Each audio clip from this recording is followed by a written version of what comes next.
Thank you very much, Mr Deputy Speaker. It's my great pleasure to rise and speak on the Fair Work Amendment Respect for Emergency Services Volunteers Bill, which is a bill to implement the government's commitment to protect emergency service bodies and their volunteers by providing that an enterprise agreement cannot include terms that undermine the capacity of volunteer emergency services bodies to properly manage their volunteer operations, or terms that are inconsistent with state or territory laws that regulate such bodies. Mr Deputy Speaker, as we promised prior to the election, this was the very first bill introduced into this 45th Parliament. This bill honours a coalition election commitment to protect the Victorian Country Fire Authority and other emergency service volunteers. In the case of our wonderful CFA volunteers in Victoria, these amendments to the Fair Work Act protect them from a hostile takeover by the Victorian Labor Party, Premier Daniel Andrews working in concert with the Leader of the Opposition and Federal Labor, and working hand in glove with the militant United Firefighters Union. Let's be clear, Mr Deputy Speaker. CFA volunteers in Victoria have been utterly abandoned by Labor, and the extent of the misrepresentations and untruthful statements made by the member for Gorton in his contribution are a disgrace. And let me put on the record one of the worst. The Prime Minister has never made any reference. Prime Minister has never made any reference at all to the fact that paid firefighters are not as important as CFA volunteers. But what the Prime Minister has done, in contrast to the member for Gorton, to the Leader of the Opposition, to Daniel Andrews and to Federal Labor, is he has stood up for CFA volunteers. And let me tell you, Mr Deputy Speaker, we are mightily proud to do so. In Victoria, there are some 60,000 volunteers, around 35,000 operational, and I, as a member for Corangamite, in one of the most highest fire-prone areas in the state, are proud to stand shoulder to shoulder with our local CFA volunteers and Corangamite's 65 CFA brigades. We all remember Christmas Day. We all salute and acknowledge the bravery of the Wye River Fire Brigade, led by Roy Moriarty. And of course, we know that the Prime Minister visited the site both at Wye River and Separation Creek and saw the devastation. We saw the bravery in action. And, Mr Deputy Speaker, from Meredith to Biak, from Lorne to Apollo Bay, from Smythesdale to Grovedale, we have the most incredible men and women who go out every day protecting Victorians, protecting our homes and our kids and our property, and we are so proud of what we are doing to stand up for CFA volunteers. Mr Speaker, Mr Deputy Speaker, let me make this very clear. Premier Daniel Andrews should hang his head in shame.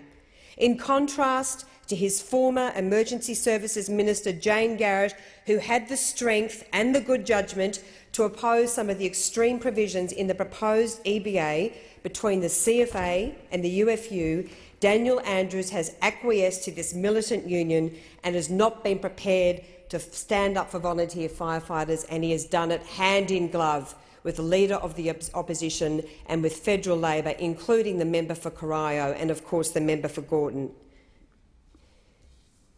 Let's not make any mistake about how damaging this proposed EBA is. For example, and I'll go through some of the most problematic provisions, paid firefighters under the proposed EBA, and this is why the Supreme Court has now found that there is a case to be answered as to whether it's even proper. Paid firefighters can only report to another paid firefighter except for level 3 incidents, which is around 1% of annual incidents, sidelining volunteers and providing a potential dual command structure. That's in clause 35.4. Union agreement is required before the CFA can make a change to policy, stifling the ability for the CFA to adapt to present needs. Clause 41.1. 7 paid firefighters need to be dispatched before other paid firefighters can commence firefighting, meaning volunteers can be left to fight fires alone for a period, despite the sudden and swift nature of fire emergencies. That's in clause 77.5. Union agreement is required on what uniforms are worn by volunteers, and paid firefighters must have uniforms that are visually distinguishable from volunteers, diminishing the equal value and significance of volunteer firefighters in Schedule 20.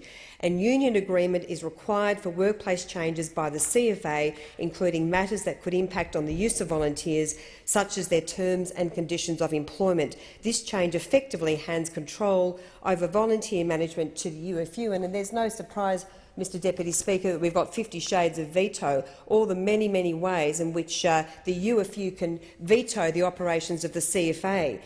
These restrictions are not only ridiculous, but they are also dangerous, as they jeopardise the CFA's ability to swiftly respond to emergencies. Now, many people have spoken out about the disgraceful proposed EBA, and we have seen an absolute catastrophe and a huge number of people who have objected to what the Labor Party and the UFU are doing in Victoria.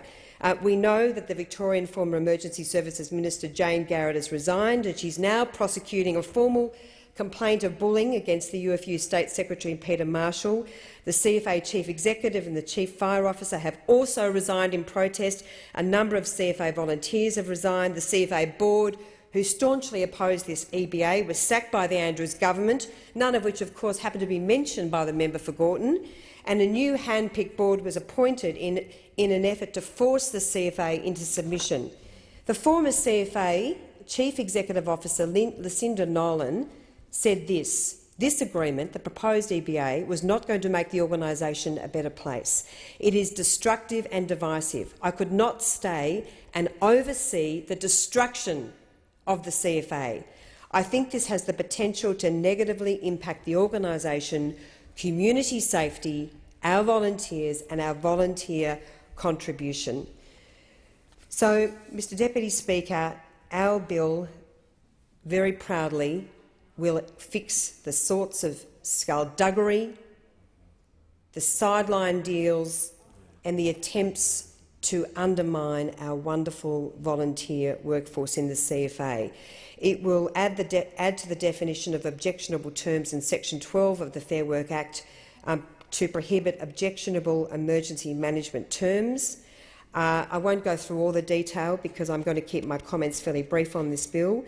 The Fair Work Commission will no longer be able to approve agreements that contain these terms, and any such terms in existing agreements will be legally ineffective.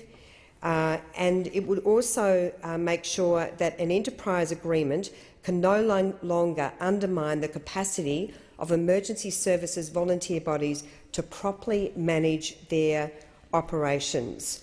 The bill will also give volunteer organisations the right to make submissions to the Fair Work Commission about enterprise agreements covering certain emergency services bodies that could affect the volunteers they represent. Mr Deputy Speaker, for a century, CFA volunteers in Victoria have put the community first. And now what we are seeing is the Labor Party, both here in Canberra and in Victoria, putting its union mates first and volunteers last. I am so proud to stand shoulder to shoulder with CFA volunteers. It is now time for Labor to do the same thing and to stop supporting this disastrous union power grab, to tell the truth, because that's exactly what it is. I commend this bill to the House.